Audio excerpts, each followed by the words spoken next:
Hello viewers, my name is Social Media and you are watching ZW Path Lab. And if you are new who come and watch this video, go subscribe the channel and press the bell icon. दोस्तों आपने thumbnail के माध्यम से देख लिया, आज का topic GTT test के बारे में है। आज इस वीडियो में दोस्तों हम GTT टेस्ट क्या होता है, इसके यूजेस क्या हैं, इसमें हम पेशेंट का प्रिपरेशन कैसे करते हैं, रिजल्ट कैसे देते हैं, इन सभी बातों को इस वीडियो में हम जानेंगे। So let us play the video. Now introduction of GTT test. GTT जिसे हम ग्लूकोज टॉलरेंट टेस्ट कहते हैं, ये क्या होता है? सो दोस्तों GTT test have an alternative names also, that is OGTT and 75 gram GTT। GTT test के दोस्तों दो अलग नाम भी हैं, जैसे OGTT और 75 ग्राम GTT टेस्ट भी इसे कहा जाता है। नौ दोस्तों ये टेस्ट होता क्या है? So GTT test is a test which measures the body response to sugar और glucose level in your body. दोस्तों GTT टेस्ट एक टेस्ट होता है जिसके द्वारा हम आपके बॉडी के रिस्पॉन्स को चेक करते हैं शुगर और ग्लूकोज के लिए। मतलब आपकी बॉडी किस तरह से शुगर और ग्लूकोज को मेंटेन करती है आपके बॉडी में, इसी को चेक करने के लिए हम GTT टेस्ट का यूज़ करते हैं। Now GTT test is perform in equivocal और doubtful cases, therefore it is a confirmatory test for the detection of gestational diabetes mellitus and diabetes mellitus. दोस्तों GTT टेस्ट को हम रूटीनली नहीं use करते, इसे हम इक्विवोकल या फिर डाउटफुल केसेस में यूज़ करते हैं और इसीलिए इस टेस्ट को हम कंफर्मेटरी टेस्ट कहते हैं for the detection of GDM और डायबिटीज़ मेलाइटस के लिए। गेस्टेशनल डायबिटीज़ मेलाइटस दोस्तों अगर आपको नहीं पता है तो आप मेरी प्रीवियस वीडियो भी देख सकते हैं, उसकी लिंक आपको डिस्क्रिप्शन में मिल जाएगी। नो दोस्तों GTT test is not recommend for routine use under the ADA guidelines. तो दोस्तों ADA guidelines actually American diabetes association है। तो इस एसोसिएशन ने कहा कि GTT टेस्ट को आप रूटीनली परफॉर्म नहीं कर सकते, क्योंकि इस टेस्ट को आप तभी परफॉर्म करेंगे जब कोई डाउटफुल केसेस हो और पेशेंट सस्पेक्ट हो कि इसे डायबिटीज़ है या नहीं है, उस केस में ही आप GTT टेस्ट को रिकमेंड करते हैं। Now what are the usages of this GTT test? GTT test का इस्तेमाल क्या होता है? सो दोस्तों GTT test is helpful in the diagnosis of doubtful diabetes mellitus. जब कोई डाउट होता है जैसे डायबिटीज़ मेलाइटस के लिए, तो फिर हम GTT टेस्ट का रिकमेंड करते हैं। Second is GTT test is a gold standard test for the detection of GDM। GDM के डिटेक्शन के लिए GTT टेस्ट को गोल्ड स्टैंडर्ड टेस्ट कहा जाता है। सो ये इसका दूसरा यूजेज है। नाउ थर्ड यूजेज है GTT टेस्ट का। GTT test differentiate the pre diabetic and diabetic patient. Pre diabetic patient वो पेशेंट होते हैं दोस्तों जो जिनमें डायबिटीज़ तो नहीं होता, लेकिन भविष्य में बहुत हायर चांसेस होते हैं कि उन्हें डायबिटीज़ हो जाए। सो उन पेशेंट को हम प्री डायबिटीज़ पेशेंट कहते हैं। So GTT test also differentiate pre-diabetic and diabetic patient. These are the uses of GTT test. Patient preparation. Patient preparation में दोस्तों आपको अपने पेशेंट को प्रिपेयर करना है GTT टेस्ट के लिए, बिकॉज दोस्तों ज़रूरी नहीं है सभी पेशेंट एजुकेटेड हों। कुछ पेशेंट ऐसे होते हैं जिन्हें बिल्कुल भी पता नहीं होता, तो उसके लिए as a technician, as a doctor आपको ही जो है अपने पेशेंट को प्रिपेयर करना है GTT टेस्ट के लिए। सो इसके लिए आपका जो पेशेंट होगा, your patient should eat normal diet containing at least 250 gram of carbohydrate per day for 3 days before the test. So इस टेस्ट के 3 दिन पहले से ही आपका जो पेशेंट है वो नॉर्मल डाइट पे होना चाहिए, जिसमें वो 250 ग्राम कार्बोहाइड्रेट खा रहा हो।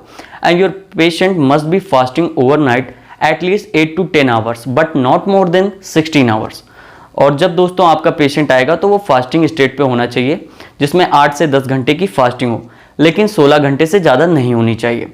And your patient should avoid the drugs such as salicylate, diuretics, anticonvulsant and corticosteroid। तो ये कुछ ड्रग्स हैं जो अवॉइड करना चाहिए इस टेस्ट को करने के लिए। नाउ दोस्तों, when the test is in progress, जब ये टेस्ट चल रहा हो तो आपका पेशेंट जो है अवॉइड करे exercise, eating, drinking except water, कुछ भी जो है वो पी नहीं सकता एक्सेप्ट वाटर, एंड स्मोकिंग। ये चीज़ें जो है अवॉइड करनी चाहिए इस टेस्ट को करने के लिए।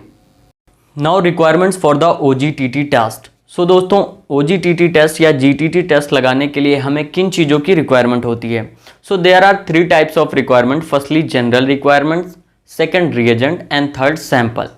इन द जनरल रिक्वायरमेंट, दोस्तों जनरल रिक्वायरमेंट में हमें जो है सिरिंज चाहिए होगा, 75 gram glucose powder, then fluoride vial, pipette, multiple tapes, centrifuge machine, incubator and semi biochemistry analyser. So ये जनरल रिक्वायरमेंट्स है दोस्तों। Now reagent. सो इस टेस्ट को बायोकेमिस्ट्री सेमी एनालाइजर से लगाने के लिए आपको ग्लूकोज रिएजेंट चाहिए होगा जो कॉमर्शियली अवेलेबल होता है। Now sample. सो सैंपल में दोस्तों सीरम, प्लाज्मा या होल ब्लड, इन तीनों में से आप कोई भी यूज़ कर सकते हैं, बट मोस्टली लेबोरेटरीज सीरम को ही प्रेफर्ड करती है। Now procedure for the GTT test. Glucose tolerant test लगाने के लिए प्रोसीजर क्या होता है? सो दोस्तों, GTT टेस्ट का प्रोसीजर में बहुत ही बड़ी कंट्रोवर्सी है, बिकॉज बहुत सारी लेबोरेटरीज ऐसी हैं जिसकी जो है रिजल्ट आपको अलग अलग देखने को मिल जाएगा GTT टेस्ट का। लेकिन इस वीडियो में दोस्तों हम उसी प्रोसीजर की बात करेंगे जो ADA के द्वारा गाइडलाइंस के तौर पर दी गई हैं। सो ADA ने दोस्तों कहा, अमेरिकन डायबिटीज़ एसोसिएशन ने, कि अगर आप GTT टेस्ट डायबिटीज़ मेलाइटस के लिए यूज़ कर रहे हैं तो वहाँ आपको सैंपल 2 बार लेना है, पहले फास्टिंग में, फिर ग्लूकोज पिलाने के 2 घंटे के बाद लेना है। लेकिन वहीं अगर आप ये जो GTT टेस्ट है वो प्रेग्नेंट वुमेन में GDM के डिटेक्शन के लिए कर रहे हैं तो वहाँ पे आपको GTT टेस्ट 2 मेथड से लगाना होगा, या फिर आप 1 स्टेप अप्रोच मेथड से इस टेस्ट को लगाएं या फिर 2 स्टेप अप्रोच मेथड से लगाएं।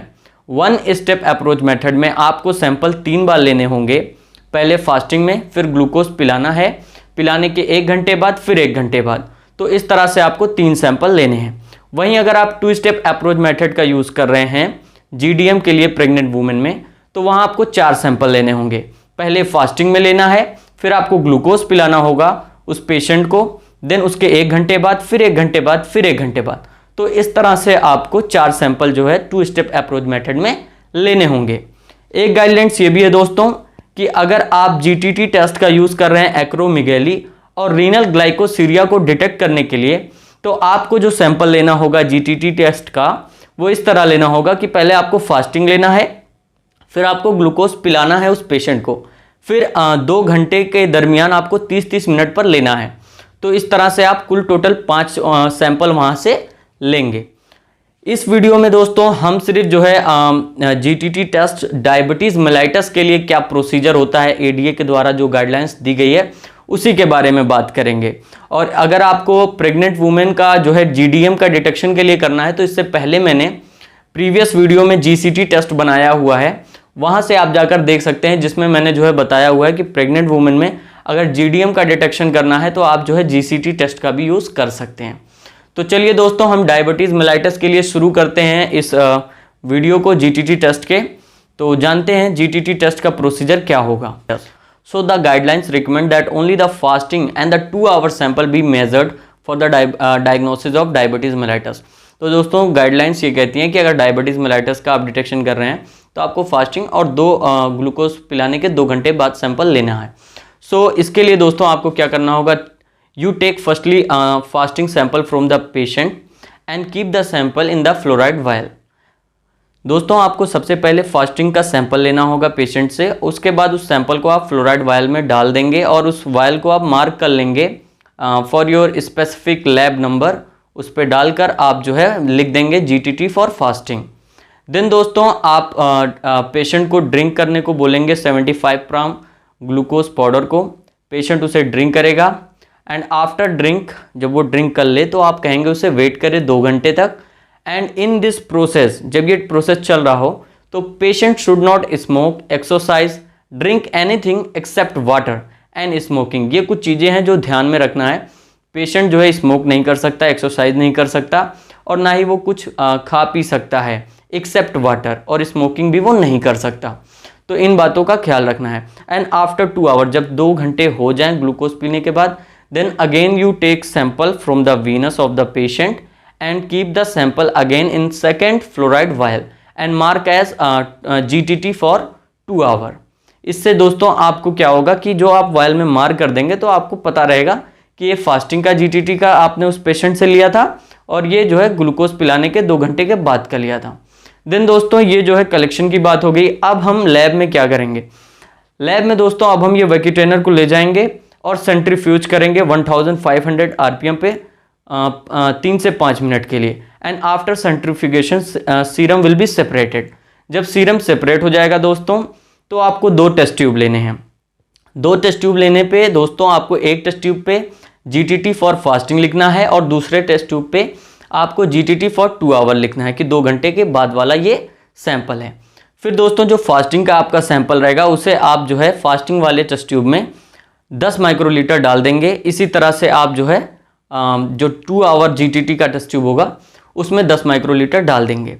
देन आपको दोस्तों जो ग्लूकोज रिएजेंट कमर्शियली अवेलेबल होता है, लेबोरेटरीज में होता है बहुत सारी, तो आपको 1000 माइक्रोलीटर पीपेट के सहायता से जो है उसे उन दोनों ही टेस्ट ट्यूब में डाल देना है। देन मिक्स करना है दोनों को अच्छे से एंड आफ्टर मिक्सिंग इंक्यूबेटर में इंक्यूबेट करना है फॉर 10 मिनट्स।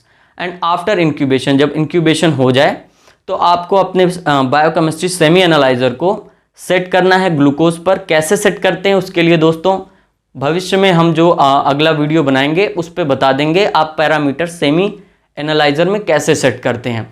सो आपको जब सेट कर लेंगे देन आपको दोस्तों अपने सैंपल को एस्पिरेट कराना है। पहले फास्टिंग कराइएगा, देन फास्टिंग का जो भी रिजल्ट आएगा उसको जो है लिख लीजिएगा। इसी तरह से आप 2 आवर GTT सैंपल को भी एस्पिरेट कराइएगा और जो है जो भी रिजल्ट उसका आएगा उसे लिख लीजिएगा। सो दोस्तों ये प्रोसीजर था GTT टेस्ट का डायबिटीज मेलाइटस के लिए। Now interpretation and result of GTT test. So दोस्तों अब हम जानेंगे GTT टेस्ट का रिजल्ट कैसे हम देते हैं, कैसा जो है इसका इंटरप्रिटेशन होता है। So whatever result, the result of GTT test is given in the unit of mg per decilitre और मिलीमोल पर लीटर। दोस्तों आपका कुछ भी रिजल्ट हो GTT टेस्ट में उसे आपको mg पर डेसीलीटर या फिर मिलीमोल पर लीटर के यूनिट में ही देना होता है। एंड दोस्तों इंटरप्रिटेशन में अगर आपका जो है फास्टिंग प्लाज्मा ग्लूकोज का जो रिजल्ट आया वो 70 से 99 mg पर डेसीलीटर है तो इसका मतलब होता है आपका GTT टेस्ट नॉर्मल है। वहीं अगर 100 से 125 mg पर डेसीलीटर आया फास्टिंग PG का रिजल्ट तो इसका मतलब होता है आपको जो है प्री डायबिटीज या फिर इम्पेयर डायबिटीज मेलाइटस है।